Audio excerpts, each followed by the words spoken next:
吃过烧烤的人啊都知道，烧烤店的一串羊腰子要卖到15到20块钱。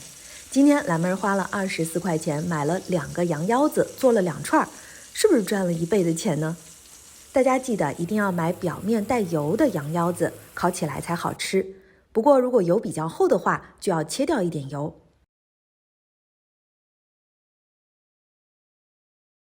然后再用刀横着将羊腰子切成2半。用签子把羊腰子串起来，每个签子上串2个半片羊腰子。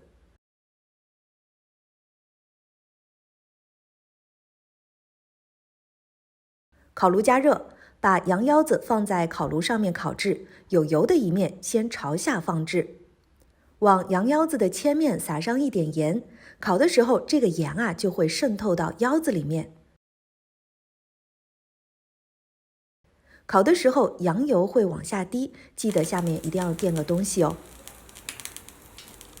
等羊腰子底面的油烤到发黄发脆，就给它翻个面儿。用刀在油的那一面划上几道口子，方便血水排出来。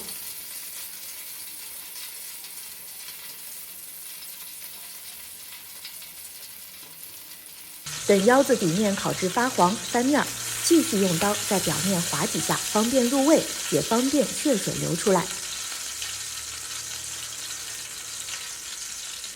等腰子不出血水之后呢，就撒上烧烤粉、孜然粉和辣椒面，记得2面都需要撒上调料哦。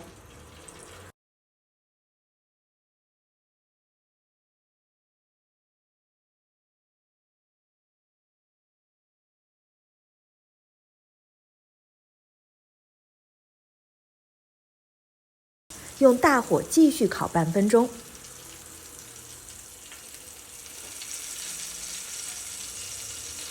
烤好以后就可以开吃了。